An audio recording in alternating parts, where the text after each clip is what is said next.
My name is Julia Passantino. I'm the Communications and Support Coordinator here at ZAPP.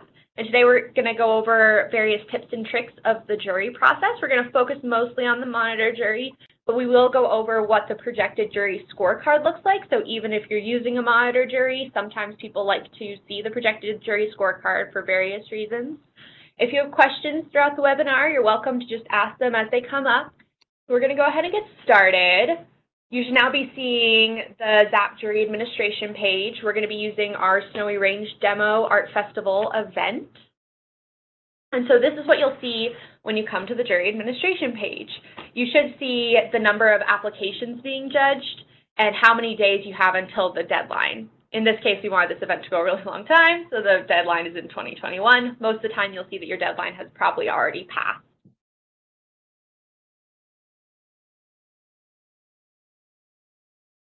So one of the very first tricks just out of the gate is some events on ZAPP do what we call a rolling jury. This means that as they get applications, they also jury them and invite them or not invite them to the event.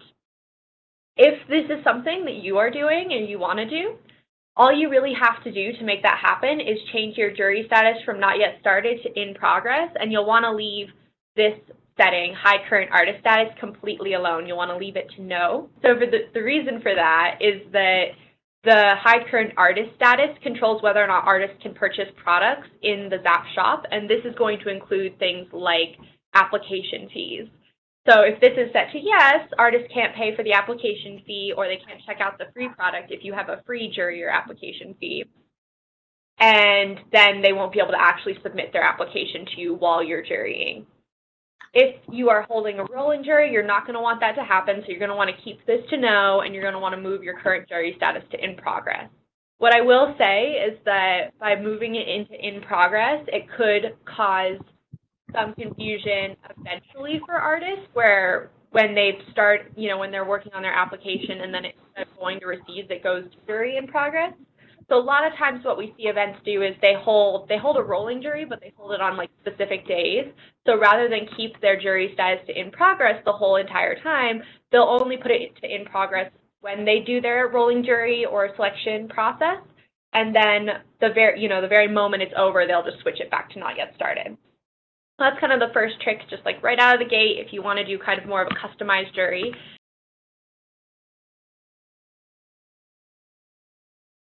If you're doing more of a traditional jury, you're going to immediately put your jury to in progress, and then you're going to want to hide the current artist status and set it to yes.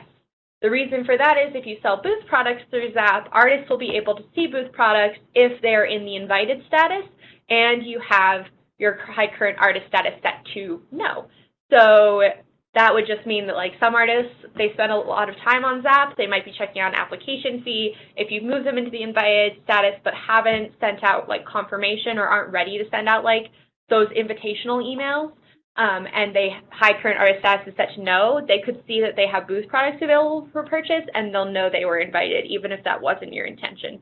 So traditional juries, we always highly recommend that the current jury status is set to in progress and the high current artist status is set to yes.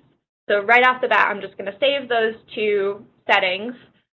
You do have to hit the save button to make sure that that is applied. You notice that this text up here changed, so we know what round we're in and how many applications are being judged.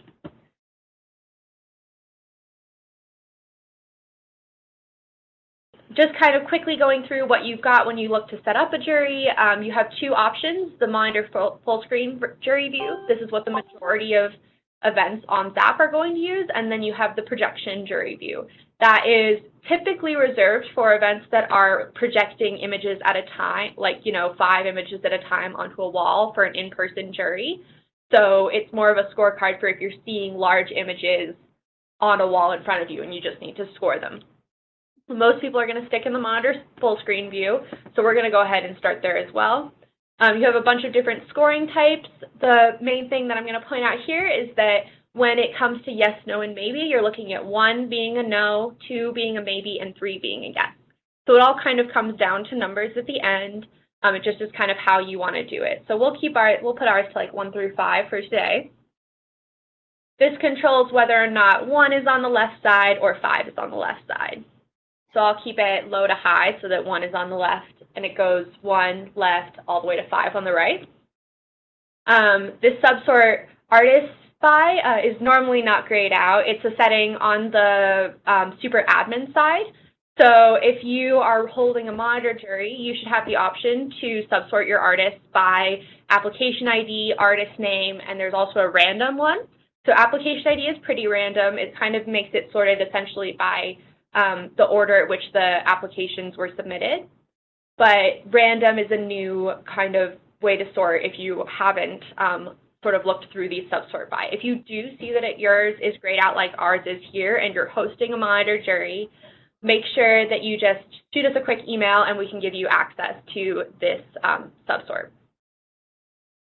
Applications per page is kind of an old setting. We recently redesigned the jury landing page, so this is actually not really going to control anything anymore. We'll probably be taking it away from this page, but what it used to do was control how many application lists a juror would see. And when we get to the jury landing page, I'll show you how they can control that and how you as an admin can instruct them to change it. So if you want them to see all of the applications per page at once, there's definitely a way for you to do that. You just got to tell them how to do it. The basic logic behind that was just if they have the ability to control something and you have the ability to control something, you guys could both kind of mess with what the other one wanted or intended. And so it's just better for only one group to have that particular setting. So to show body of work is going to essentially add an entire other slide to your monitor jury, and it is only available on the Monitor Jury Scorecard. I'm going to leave it as active, but essentially what it's going to do is it's going to show all of the application information, and they'll be able to see thumbnails of each of the artist application before they go into scoring it themselves. Show artist names. Typically, we see this as disabled. I'll leave it as active for today since this is a demo event, but most juries are blind, so you'll want to disable that. The artist statement is going to be the description of materials and techniques. That's a required question on every single application, so I'll leave that as active for now. The sample description is going to be what an artist includes when they submit a piece of artwork. They can write out sort of a description just for that piece of artwork. And as a juror, I could go in and click a little information box and I could see that. And we'll look at that a little bit later as well. Art thumbnails, this is for projected juries only. It's basically seeing all thumbnails of the images on the scorecard versus one versus none. And again, when we get to that scorecard, we'll talk about it a little bit more. Image prices just turns on whether or not you want jurors to see the image prices for whether you're looking for a variety of pricing within your event, for a variety of pricing within each application, or however you want to use that. I'll leave that disabled for now and just click Save.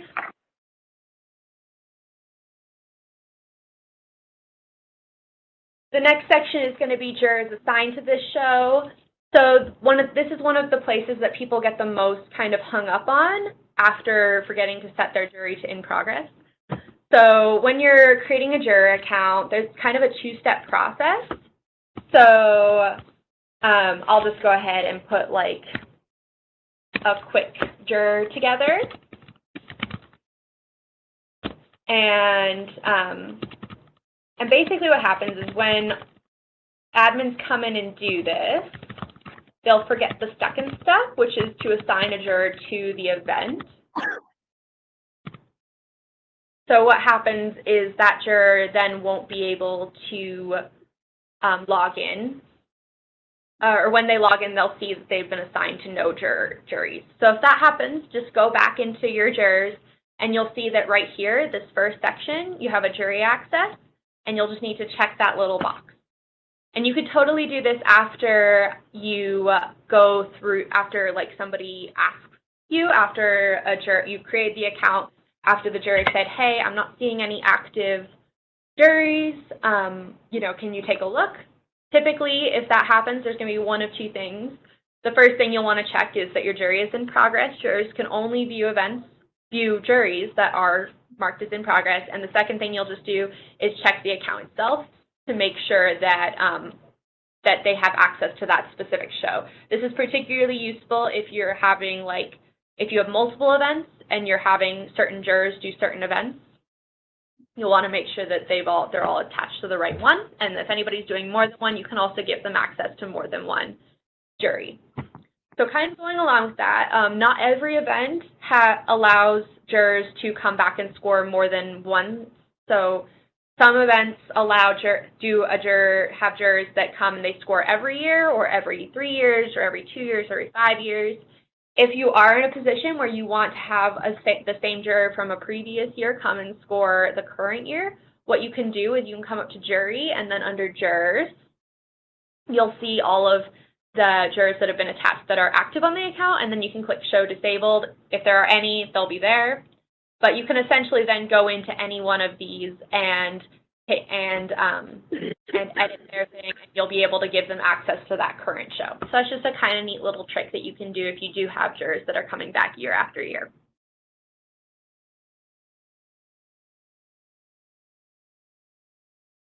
Pre-jury reports, these are, essentially if you are, the first one is if you are trying to fill a show with a certain percentage of each of the medium categories you have, you can download the discipline counts, and it'll give you the exact numbers you have for each of those medium categories.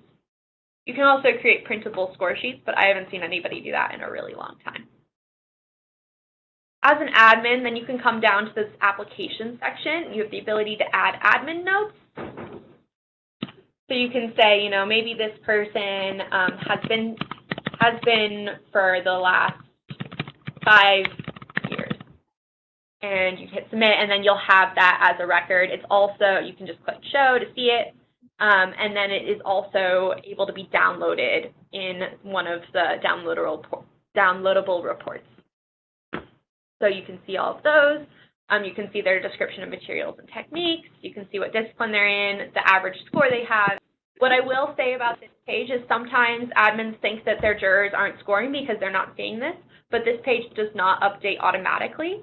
So I would recommend checking, if you have a period of time when your jurors are supposed to be scored, I'd recommend checking in periodically throughout that that jury time so that you can see how it's going.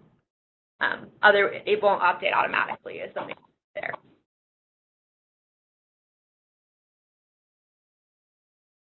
So now we're going to go over to the jury side, sort of see what it looks like over there.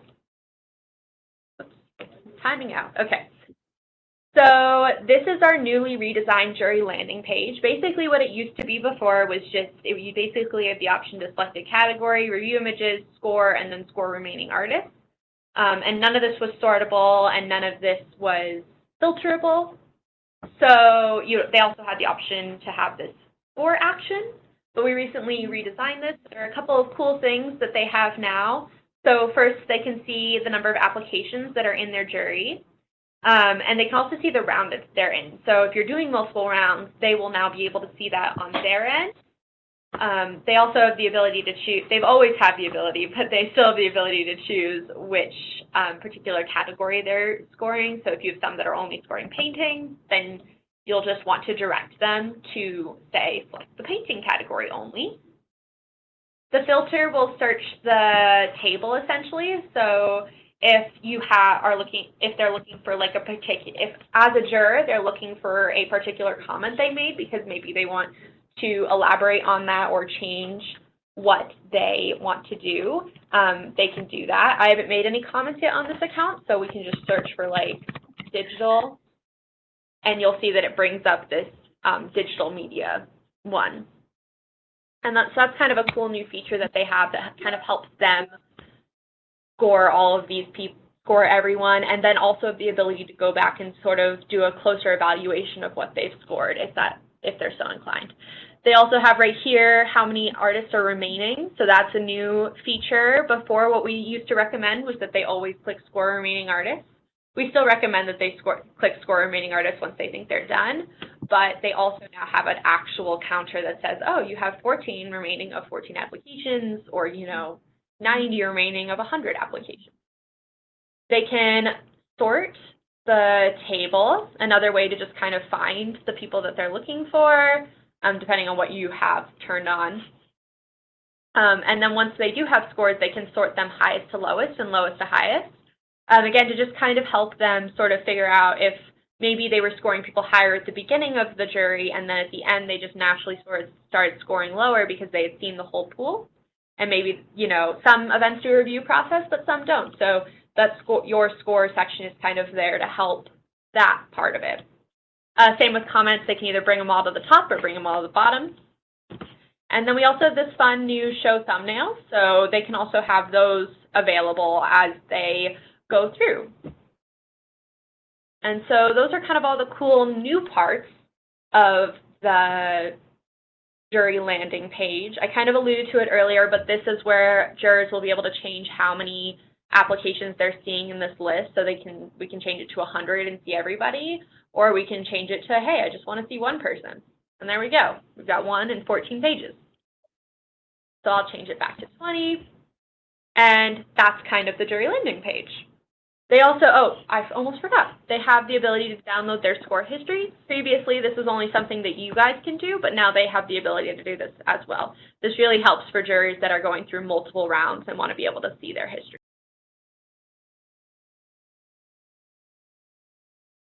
So now if we want to, as a monitor jury, score, there's a couple, you know, most people do review images first, so that is something that I can do. You can go into screen and kind of see everything that's happening there. Each one of these images has that little eye so that I can see all of the information that as an admin I accepted. So you'll notice that the only field I disabled as an admin was the price. So that's the only one that's not available here. And so they can do that for every artwork image, or they can just kind of skip it. This is that slide I was talking about that you can also turn off if you want them to just score the images and not see this slide and see the thumbnail. You can turn this setting off, and you can just kind of, and they'll just see individual images like this. And then the other cool thing that happened in the past year or so, since the last time we did a jury webinar, is that we introduced image zoom for the monitor jury. So as a monitor jury person, I can zoom all the way in and all the way out. And when I zoom in, I can click and drag to see different sections. So that's really a new fun thing that they can do. I can also see all the information that as an admin, I allowed the juror to see. And so for the review process, we won't have a scorecard. So that's the other thing. If a juror does come and say, hey, I don't have the ability to score, it might be because they they're on the review part. And if they're on review, they're not going to be able to score quite yet. So that's the biggest difference between review and score. So if we go into score, I'm going to open up what looks like essentially pretty much the same thing. And you'll go through every single image, they'll go through every single image, and they can say, you know, they can leave their score in this little section, and then they can say, this is, you know, medium work, and save this score. Because as admins, you also have the ability, if you'd like, to send juror scores and comments anonymously to the artist who applied to your event. That's a merged data field you can use for the communication tool that we can go over if anybody's interested. So I'll go through and score a few of these so we can see what sorting it looks like.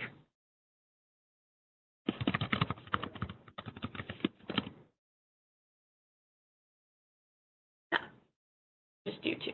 Oh, up here they also have the ability to read more for that artist statement. Say if you're accepting artist statements or statements of descriptions and technique that are around 500 characters, they'll need to click that read more to see it. So now you'll see as soon as I exit out of that window, it immediately refreshed. So now I know I've scored 2 of 14 applicants, so I have 12 remaining. And then if I click score remaining artists, I won't go through the 2 that I've already scored. And now these 2 fields will bring the scores to the top or the bottom, depending on which direction you click on it. So that's the monitor jury. If we go back and we change the jury to projected juries,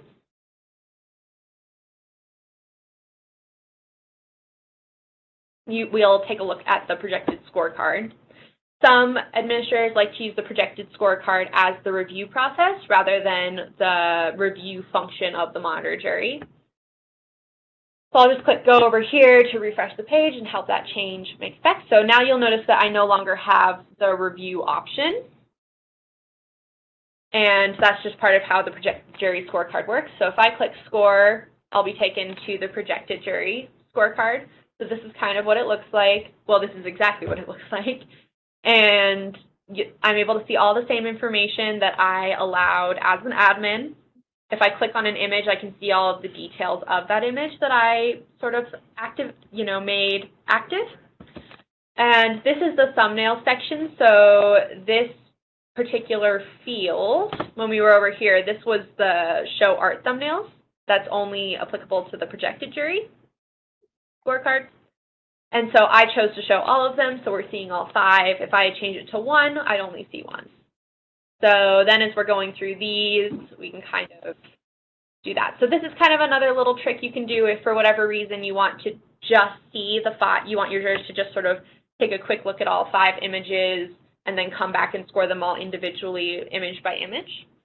So I do know that some events prefer to do this over do the review process of the monitor jury. So we'll go ahead and do that, and then we'll go back to the main jury page.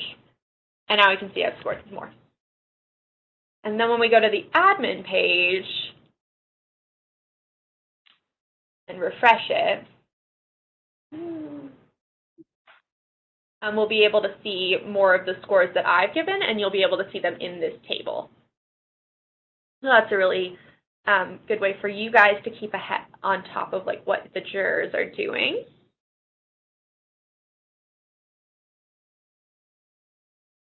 And so once your jury or a round of your jury has completed, what you can do is you can download the scores for either all categories or a specific category. If you only have a few and you want to see them separately, you're totally welcome to do that.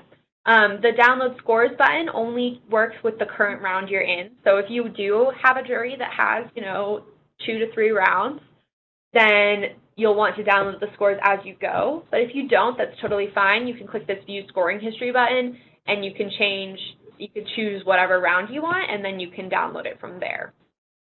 It just downloads in, a CSV, XLSX type file, and you can just kind of pull it into Excel, Google Sheets, any sort of numbers program you're using, and you'll be able to see the scores per juror, and the comments they made.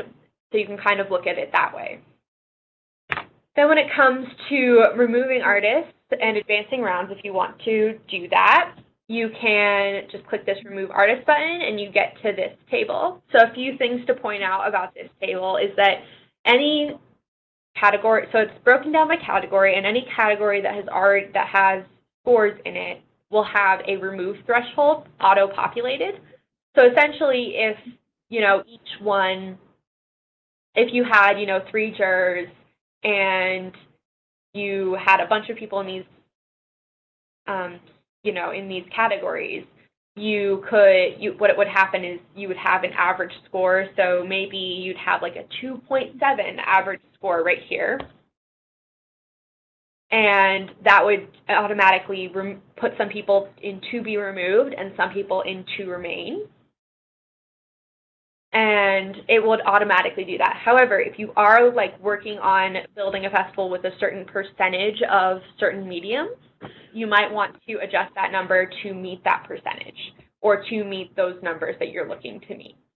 So that is something you can totally do to adjust the percentage. You'll just want to check whichever discipline name you want. If you're adjusting all of them, you can just check this box up here to select them all. Or you can just check the individual box and then you update thresholds. And so now anybody below a certain number, that number would be removed. So for example, this person scored a 4. If I put this number to a 5 and then update thresholds, we'll see that now they've moved into the to be removed section of the table. I want to stress right here that you are not actually removing anybody, not inviting anybody at this stage. This is just helping you see the numbers as you go through it. This is kind of our automated way to remove and invite artists So then if you go and you click preview, it still won't not invite anybody, but you'll see the exact applications that are to be not invited, and you'll have this ability to view their application if you'd want. You'll see any scores, you'll see what their score was, and you'll see all the data there. If you have a bunch of artists here, you'll have a big long table full of it. I just kept it simple and just kept it to one artist right now. And then when you click remove artist, it essentially just moves them automatically to the not invited section. If you are running a waitlist, you can look through your not invited, or you can do this remove process twice. Once you can do like pretty severely, move all those people to the not invited, and then the next one you can do kind of like the less severely, and those people are going to be your waitlist people. Or you can move everybody, remove everyone in one, and then go through the list and look at them and say, okay, you know, I want these people to be on the wait list. It's up to you. So I'm going to go ahead and move this person to the wait list right now. And then once I click this, it's basically like a save button. So it's just as if you were moving somebody on the event administration page, where you sort of choose a different status in the drop down and then click update. So it kind of does the exact same thing. And so this is where essentially that person has been moved. So now we can see there are 13 applications being judged rather than the 14 that there were before. And so now that they've been moved, it won't send them an automatic notification at all. So if you decide later and you're like, actually, I think this person needs to be not invited, or this person does need to be in the wait list, or I'm already ready to put another person into invited, then you can just kind of go back to the events page, and you can click on whatever status they're in, find that person, and then move them to, say, invited. Click update, and now you've done that.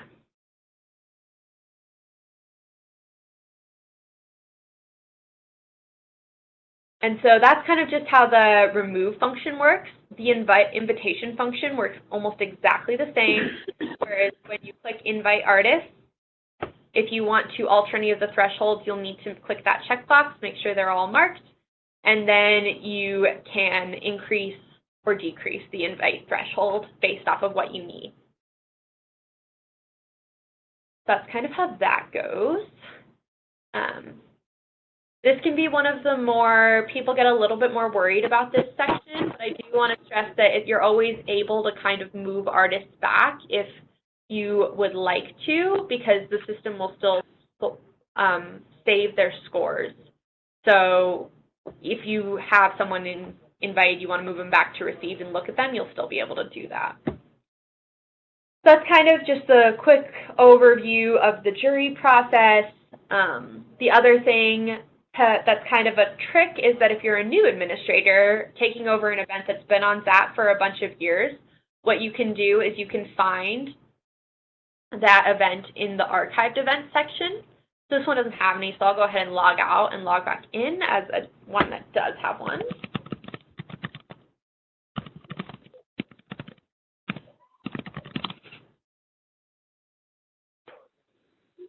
So then you can go ahead and click this little drop-down archived, and you can choose from the list of events that appears there and say, okay, I want to see the scores for this one. So you could theoretically click view scoring history, and then you could choose the round. This particular event didn't do a jury, but then you could choose the round, and you'd be able to see the comments and scores of the previous year's jury in there, and you'd be able to download that information. So that's kind of a trick you can use if you are a new admin working on this for the first time.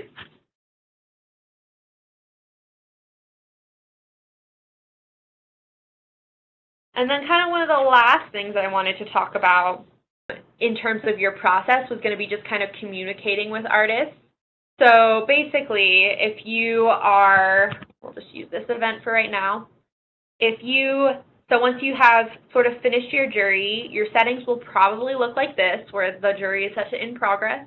Your hide current artist status is set to yes, meaning that artists cannot purchase anything or see anything in the ZAPP shop. And then what you're going to want to do is communicate with your artist to let them know, hey, you're invited, you're waitlisted, or you're not invited. So Every event does this a little bit differently. Some events just switch their jury status to complete right away, and they switch their high current artist status to no right away. And then they just kind of click save those juries. Whoops, clicked on the other link. Sorry about that. Then they click save these jury settings, and they're ready to go. Artists can see their status, they can see their booth prize, and then they send the invitation after that. However, some events like to do more of a kind of controlled process. They'd rather people know their status before they check ZAPP. So if you're in that position, what we typically recommend doing is keeping your current jury status to in progress, your high current status to yes, going to the communication tool, selecting the invited people. I don't have any right now, so I'll just choose received, but I would select invited.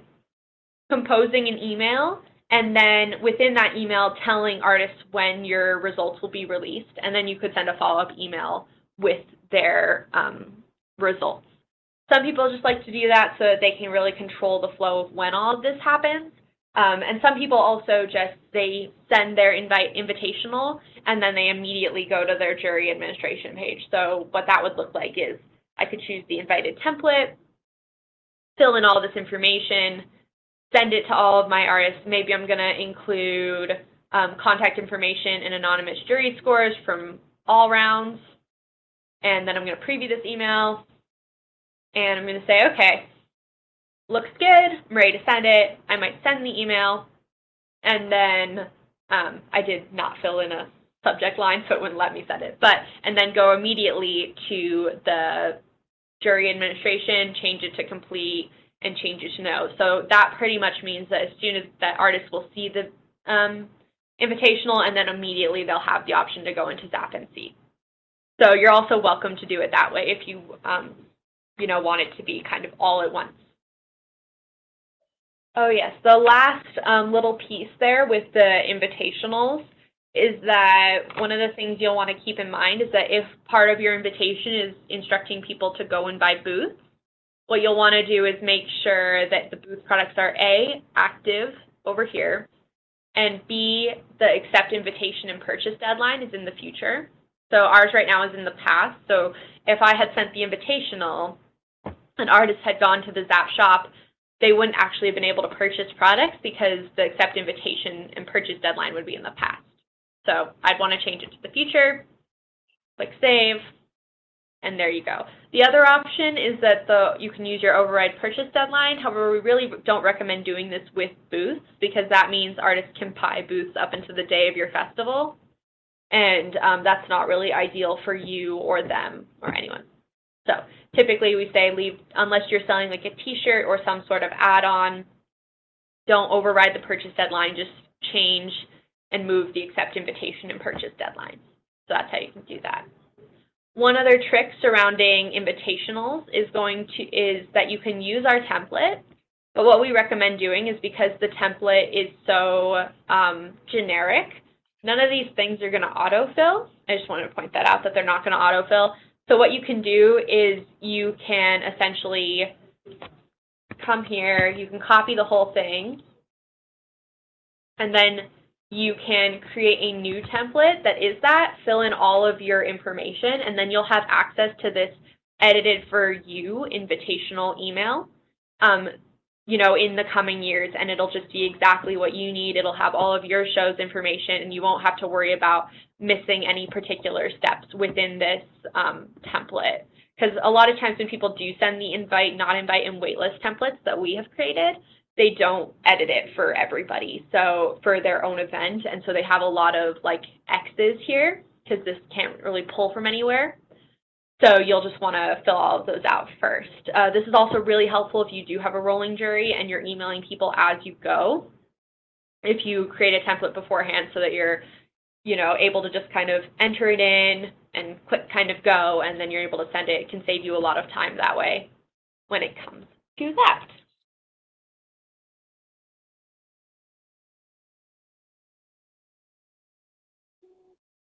One question. Once you've juried, let's say, so-and-so artist, and we have clicked on that it's in progress, then can the artist ever see any comments unless from those jury files? From the jurors, so that you have the option to integrate them into a communication you can send through ZAPP. So when you go into the communication tool, down here at the bottom, you have the ability to add merge data. So that can be, so right here at the bottom, it says show anonymous jury scores and comments. So they won't be able to see which juror said what, but they will be able to see juror scores and comments if you choose to share them. If you don't want to share them, then they won't be able to see them outside of you adding the merge data in or sending it to them separately. Thank you so much for joining, and I hope to see you in a future webinar.